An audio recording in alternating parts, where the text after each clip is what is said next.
Adelante, por favor. Estamos con Pedro Cateriano esta mañana. En la noche, hoy a las 7 de la noche, se presenta el libro Peruanos Ejemplares. Esta no es su primera edición, hay una edición anterior, pero esta tiene nuevos peruanos ejemplares y vamos a hablar de eso y también de lo que está pasando en el Perú y de por qué no tenemos peruanos ejemplares en el poder, ¿no? ¿Qué es lo que quisiéramos cuando leemos estas biografías? Pedro, muy buenos días, gracias por estar con nosotros. Buenos días, Rosa María, encantado. Buenos días también a Abel y a tus televidentes y radioescuchas. Hablemos de esta necesidad de contar que en el Perú hemos tenido, y tenemos, creo yo, peruanos ejemplares, es decir, gente de la cual podemos recordar sus logros, sus méritos y su amor por el Perú. Todo esto está en este volumen. ¿Por qué escribir sobre esto? ¿Por qué la necesidad de recordarlos? Porque creo que es fundamental, Rosa María, conocer a través de la historia de estos personajes que aportaron a la peruanidad de manera ejemplar, cómo se puede construir un país. Creo que el contexto actual de degradación moral, de pesimismo, no podemos dejar de combatirlo. Y este libro ayuda a comprender que sí hemos tenido eh, presidentes honrados, como por ejemplo José Luis Bustamante Rivero y Fernando Belaúnde Terry, que pueden tener defectos, ser criticados, pero llegaron al poder y cumplieron una labor con honestidad intelectual, respetando el voto y con honradez, ¿no? O tenemos casos de peruanos como José Carlos Mariátegui, Víctor Raúl Haya de la Torre, un texto escrito por Carlos Spa, dicho sea de paso, hay que agradecer a todos los coautores que han participado, y Mario Vargas Llosa, ¿no? Según Carlos Alberto Montaner, curiosamente el Perú ha tenido una gran influencia ideológica y política en América Latina y han sido principalmente estas tres personas que acabo de mencionar las que a través de su trabajo intelectual, de la fuerza de sus ideas, tuvieron influencia en distintos lugares de América Latina. Pero de otro lado también hay, creo, novedades, como por ejemplo el texto biográfico de Tilsa Suchía. Yo me acuerdo cuando salió el billete Billete. con su cara, muchos se preguntaban quién era. Bueno, esta es una magnífica oportunidad para conocer a la pintora que en este momento, por ejemplo, es la más cotizada a nivel internacional y significó en el ámbito surrealista, digamos, la consagración no solo a nivel nacional, sino internacional. Pero también tenemos figuras como José Abelardo Quiñones, que es un texto escrito por Mauricio Novoa. Nosotros conocemos a profundidad, por ejemplo, la heroica biografía de Miguel Grau o la de Francisco Bolognesi. Quiñones, en cambio, no es un héroe que ha recibido el mismo trato. Por eso creo que esta biografía también ayuda a entender el heroísmo de este joven. Y ya en otros planos, Basadre, nuestro máximo historiador, un texto escrito por Rocío Chirinos Montalbetti, Raúl Porras, otro historiador importante, que tuvo una gran influencia, por ejemplo, en la formación de Mario Vargas Llosa. Él lo reconoce permanentemente y a lo largo de toda su vida intelectual le ha rendido tributo, ¿no? Entonces, en síntesis, eh, este libro también ayuda a través del conocimiento de estos personajes a comprender, a entender la historia de nuestro país durante el siglo XX, ¿no? Y una de Y las me- cosas curiosas, a mí me pidieron, por si acaso, full disclosure, me pidieron escribir el prólogo a esta edición. Una de las cosas que a mí me conmueve de este libro es que estas personas, muchas de ellas, están imbricadas, es decir, se conocieron, trabajaron juntas, influenciaron unas a otras, son herederos de una tradición que pasan a otros. No todos tienen la misma edad, evidentemente. El más joven de todos es Mario Vargas Llosa y es el único que está vivo de los peruanos ejemplares del siglo XX. Entonces, yo he hecho un prólogo que dice, ningún hombre es una isla, ¿no? Como la, la cita de Hemingway, ¿por qué no hablan las campanas? Es la idea de que estos peruanos, a su vez, desde muy distintos campos, influenciaron todos y se respetaron. Había un respeto intelectual, ¿no? Yo creo que la polémica de Aya Mariátegui partía de un respeto. Víctor Andrés Belaúnde terciaba desde la partida de respetar intelectualmente al otro. Nadie estudia a ver, nadie discute una idea que no respeta, ¿no? Y es un Perú que no está ajeno al conflicto, ¿no? Porque vaya que había conflictos en el Naturalmente. siglo XX, habían dictaduras militares, ¿no? Violaciones permanentes de las libertades fundamentales. Pero hoy estamos en otro momento, entonces tengo que recurrir al político para hablar de en qué momento estamos. Bueno, estamos en un momento trágico de degradación de la institucionalidad democrática y constitucional, Rosa María, ¿no?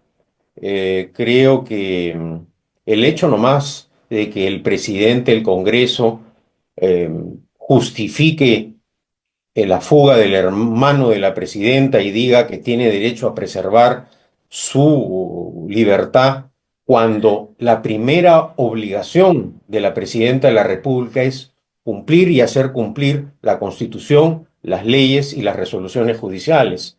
Cuando uno está en desacuerdo con una resolución judicial, la apela, la impugna dentro del proceso o inicia otro, pero una autoridad democrática no puede justificar fugas, obstrucción a la acción de la justicia o el uso del poder para impedir la tarea de jueces y fiscales. Precisamente, la democracia se caracteriza, repito, por el cumplimiento de la ley, de la Constitución y el acatamiento de las resoluciones judiciales.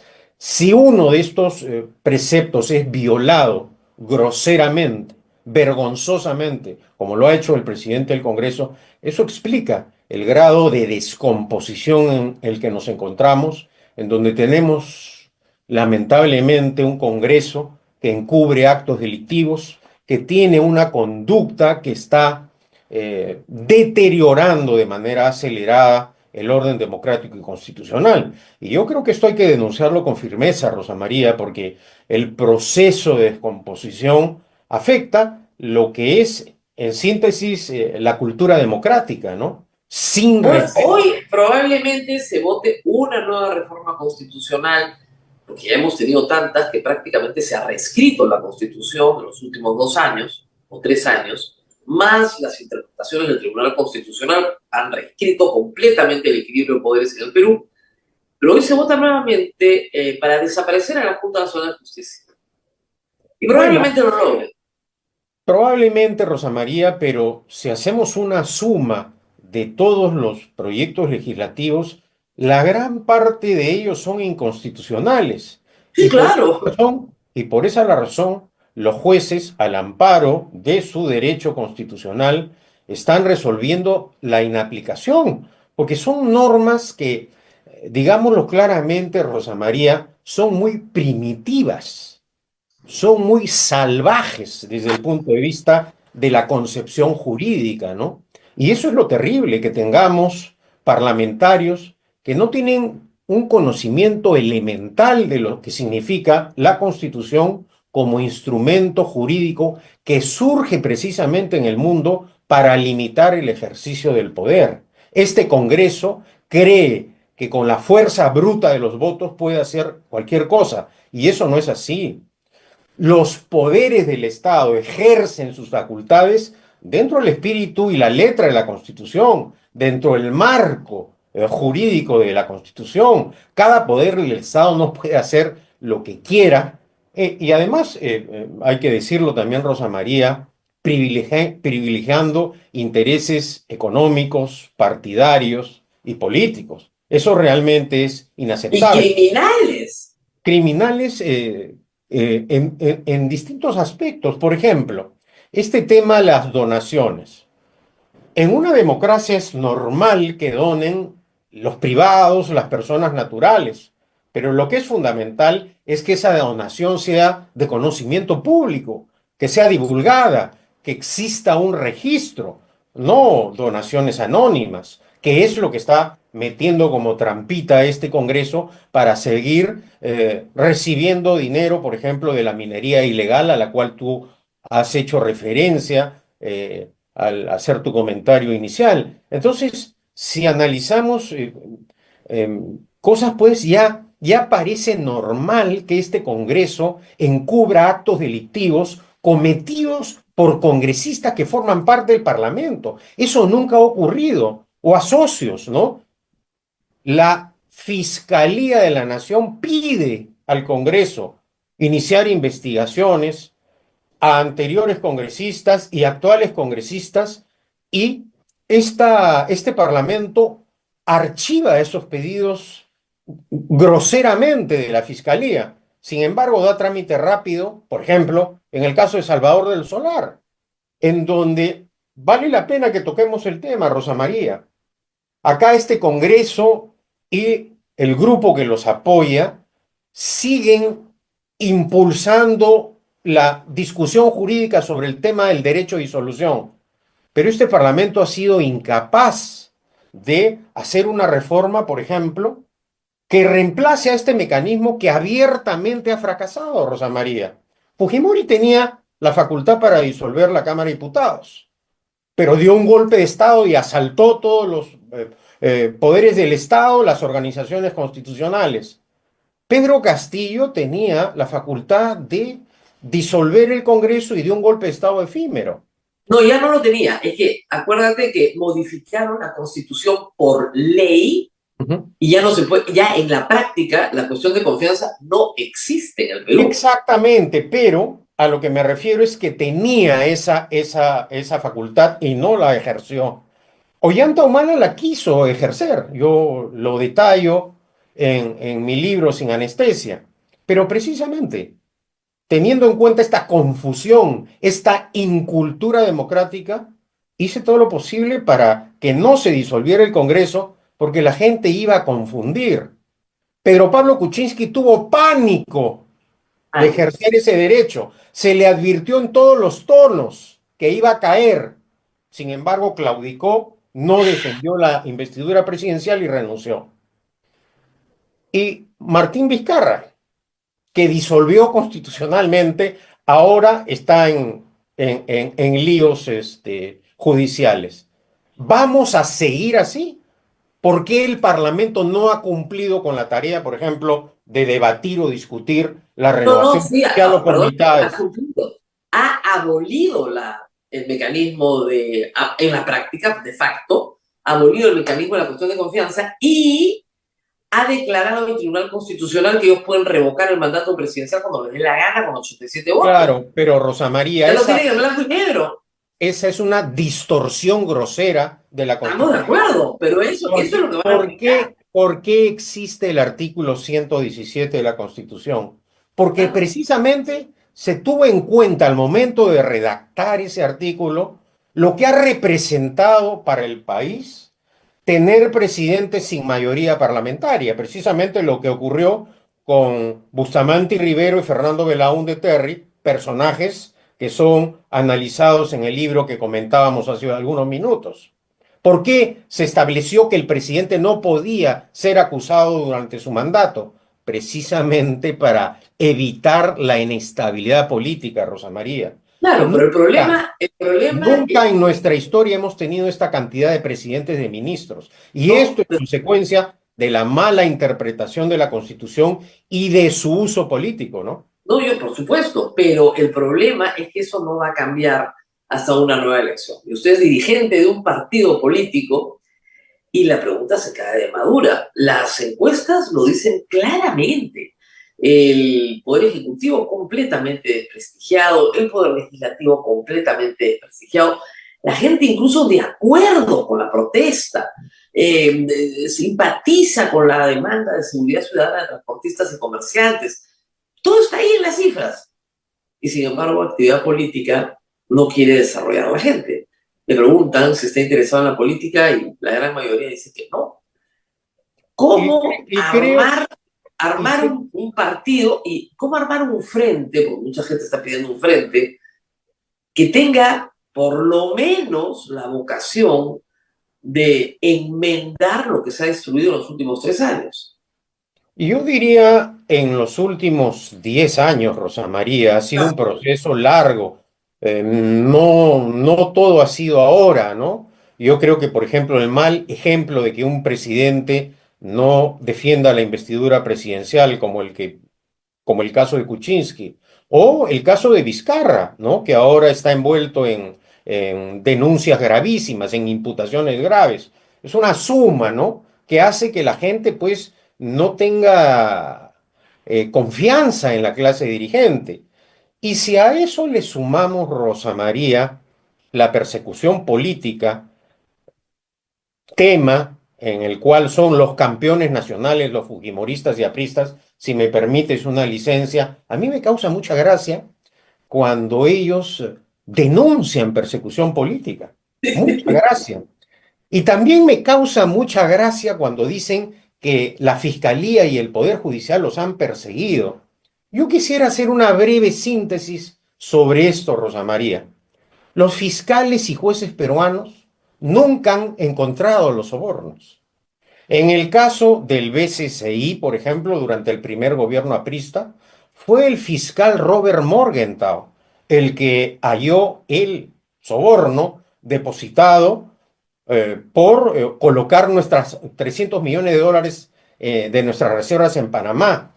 En el caso de la primera etapa de la construcción del tren eléctrico, fue el fiscal italiano Vittorio Paraglio quien recibió el testimonio de Sergio Siragusa afirmando que había entregado contribuciones al expresidente aprista. ¿Y quién levantó el secreto bancario? ¿Un juez peruano? No, el juez de Gran Caimán, Derek Scofield. ¿Y quién descubrió los cientos de millones de dólares que robó la mafia fujimorista?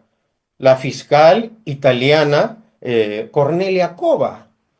Yo, yo en esa época era viceministro de Justicia y repatrié, ayudé, cooperé en el proceso de repatriación más de 100 millones de dólares, sin que jueces o fiscales peruanos descubrieran esos sobornos. Repito, lo hizo una fiscal helvética. Y ahora, ¿quiénes han descubierto los sobornos, las contribuciones de Odebrecht? ¿Jueces y fiscales peruanos? No. Los brasileños, los uruguayos, una serie de jueces. En la casi totalidad de los casos, Rosa María, los jueces peruanos han hecho seguimiento, aplicación de requerimientos judiciales. Porque cuando se descubre un delito en cualquier país democrático, se persigue el delito. Esa es la tarea de los jueces y fiscales. Entonces, venir repitiendo esta mentira de la persecución política del Poder Judicial y de la Fiscalía contra cierto sector que busca proteger sus intereses es algo absolutamente falso. Y yo creo que eso también es dañino para la democracia, ¿no? Ahora, hablando de persecución política, ¿cuántos procesos le abrieron al entonces primer ministro Pedro Cateriano luego de dejar de ser primer ministro? O sea, y algunos todavía están en giro, ¿verdad? Bueno, Rosa María, innumerables procesos. El más escandaloso, el de la compra del satélite, que precisamente hace algunos días, semanas, ha sido ya archivado definitivamente la cuarta investigación fiscal. Claro. Y todo No, esto ordenado por el Congreso, ¿ah? Y por el Partido Aprista. O sea, sí, Rosa María, a mí no se me acusó constitucionalmente. Sin embargo, Luciana León, Mulder, Becerril, me levantaron el secreto bancario, el tributario, de las comunicaciones. Yo exigí que se hicieran públicos, nunca lo hicieron, y yo me sometí a las investigaciones. Mulder y Becerril me denunciaron, por ejemplo, de defraudación tributaria, y cuando fui al Congreso, no me hicieron una pregunta. Y yo me he sometido a esa indagación fiscal y obviamente se archivó por falsa. Pero yo quería mencionar el tema de la compra del satélite. Ha sido un proceso que ha durado 12 años, con investigación parlamentaria, auditorías de la Contraloría. Nadie se ha fugado, nadie ha alegado persecución política, no ha habido colaboradores eficaces. ¿Y usted cree, Rosa María, o cree, Rosa María, que algún medio ha sacado una noticia? Solamente un portal internacional, defensa.com, que ha establecido que ya definitivamente se archivó este proceso de compra. Y la pregunta que hay que hacernos es, ¿quién o quiénes repararán a los oficiales de la Fuerza Aérea, muchos de ellos que se vieron perjudicados en sus carreras profesionales, o a los funcionarios del Ministerio de Defensa que también fueron sometidos y forzados para que me acusaran? Felizmente ya eso ha acabado y solo tengo un proceso en marcha a nivel del Ministerio de Defensa, que es la compra de los aviones Spartan, que ya espero la Fiscalía Superior confirme el archivamiento, ¿no? Pero en Vamos, fin, Rosa María. ah, Muy bien, lamentablemente nos piden que nos despidamos, pero esta conversación va a continuar, porque claro, hay una propuesta política también. Libertad Popular es un partido en inscripción, se está movilizando a nivel nacional y vamos a ver qué surge de todo esto. Pero por hoy, a las 7 de la noche, en la UPC de la Avenida Salaverry, hay que inscribirse. Se presenta el libro Peruanos Ejemplares, que nos recuerda que en el Perú sí hemos tenido y tenemos peruanos ejemplares. Gracias, Pedro, muchas por haber estado gracias, con gracias. nosotros. Gracias, Gracias. Abel. Nos vemos nuevamente el día de mañana. Hasta pronto. Chao, chao. Hasta mañana, 8 en